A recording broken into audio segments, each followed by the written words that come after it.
اس دنیا میں سکون سے جینے کی ایک ہی تدبیر ہے کہ ہر انسان کے پاس ایک وسیع و عریض قبرستان ہو جہاں وہ لوگوں کی غلطیوں اور خامیوں کو دفنا آیا کرے۔ ایک عمر برتنے کے بعد میں نے یہ جانا ہے کہ عورت موم ہے یا پتھر، اس کا فیصلہ وہ خود کرتی ہے۔ کسی دوسرے شخص کو اسے موم یا پتھر کا خطاب دینے کا حق نہیں ہوتا۔ وہ خود چاہے تو محبوب کے اشاروں کی سمت مڑتی رہتی ہے اور پتھر بننے کا فیصلہ کر لے تو کوئی شخص بھکاری بن کر بھی اس کی ایک نگاہ التفات نہیں پا سکتا۔ ایک دن تم پیچھے مڑ کر دیکھو گے جن چیزوں کے لیے تم فکر مند تھے وہ تو بہت چھوٹی تھی اور تم بڑا سمجھتے رہے۔ مرد اگر روکتا ہے ٹوکتا ہے تو اس کا یہ مطلب نہیں کہ وہ شک کرتا ہے یا اس پر اعتبار نہیں کرتا، بلکہ وہ اسے اپنی عزت سمجھتا ہے اور اس کا خیال خود سے بھی زیادہ رکھتا ہے۔ ایسی عورت دنیا کی سب سے خوش نصیب عورت ہے۔ مرد کی محبت عورت کو کبھی مکمل سایہ نہیں دیتی، اس کے رویوں کی دھوپ کہیں نہ کہیں سے عورت پر پڑتی رہتی ہے۔ آپ کتنا ہی علم کیوں نہ پڑھ جاؤ، آپ کیسے ہی عالم کیوں نہ بن جاؤ، لازم نہیں کہ ہدایت پا جاؤ۔ یہ اللہ کی ایسی عطا ہے جس کے لیے وہ خود انتخاب کرتا ہے۔ علم کے سچے طالب بن جاؤ اور گڑ گڑا کر دعا کرو، شاید یہی پہلی سیڑھی ہے۔ اللہ دکھ بھری داستان کو بڑے دھیان سے سنتا ہے، کچھ غم مٹا بھی دیتا ہے، کچھ الجھنے سلجھا بھی دیتا ہے، لیکن اگر سارے ہی غم سلجھ جائیں تو آدمی اور اس میں بات چیت بند ہو جاتی ہے۔ مرد کے دکھ خاموشی کی کوکھ میں جنم لیتے ہیں اور اندر ہی اندر سرایت کرتے جاتے ہیں، جبکہ عورت کے آنسو ہر طرف شور کرتے ہیں۔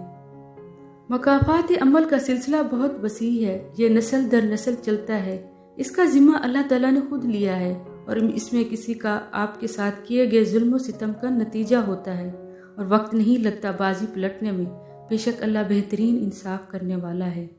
اکثر اوقات سچ کڑوا نہیں ہوتا، سچ بولنے کا انداز کڑوا ہوتا ہے۔ ہم سچ بولنے کے ساتھ ساتھ دراصل دوسروں کو ذلیل کر رہے ہوتے ہیں اور توقع رکھتے ہیں کہ ہماری ذلیل کرنے کی حرکت کو صرف سچ ہی سمجھا جائے۔ کتنی نازک ہوتی ہیں لڑکیاں، پسند کا سوٹ نہ ملے تو عید نہیں مناتی، مگر ایک ناپسندیدہ انسان کے ساتھ چپ چاپ پوری زندگی گزار دیتی ہیں۔ حسد کا جذبہ احساس کمتری سے پیدا ہوتا ہے۔ جو شخص اپنے آپ کو گھٹیا سمجھتا ہے وہ دوسروں سے جلتا ہے۔ اپنے آپ کو ماضی کا قیدی نہ بناؤ، وہ زندگی کا سبق تھا، کوئی عمر بھر کی سزا نہیں۔ مرد اگر معافیا مانگ رہا ہے تو اس کا یہ مطلب نہیں کہ اس کی غلطی تھی، بلکہ اس کا مطلب یہ ہے کہ وہ اس عورت سے سچی محبت کرتا ہے اور وہ اسے ہر چیز سے زیادہ چاہتا ہے، اور یہ عورت بہت ہی خوش نصیب ہے۔ ایسے مرد کو خوب محبت دو، ورنہ دنیا کی ظالم نگاہیں اسے تم سے چھین لیں گی اور تم زندگی بھر کے پچھتاووں میں چین سے سو بھی نہیں پاؤ گی۔ کسی کو بھی یہ حق نہیں کہ وہ تمہیں جج کرے، وہ نہیں جانتا کہ تم اپنے اندر سے کیسے حالات سے گزر رہے ہو، اس نے تمہارے متعلق کہانیاں سنی ہیں مگر کبھی وہ محسوس نہیں کیا جو تم اپنے اندر کرتے ہو۔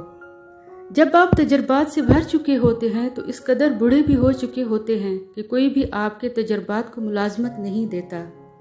اللہ تعالیٰ جس کو اپنا آپ یاد دلانا چاہتا ہے اسے دکھ کا الیکٹرک شوق دے کر اپنی جانب متوجہ کر لیتا ہے۔ دکھ کی بھٹی سے نکل کر انسان دوسروں کے لیے نرم پڑ جاتا ہے، پھر اس سے نیک اعمال خود بخود اور باخوشی سرزد ہونے لگتے ہیں۔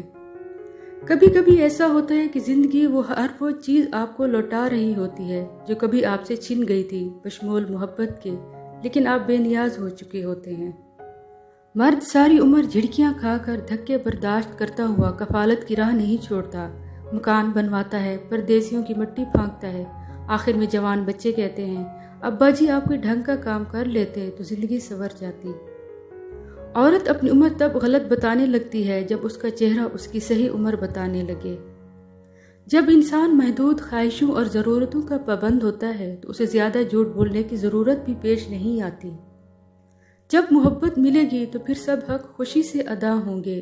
محبت کے بغیر ہر حق ایسے ملے گا جیسے مرنے کے بعد کفن ملتا ہے۔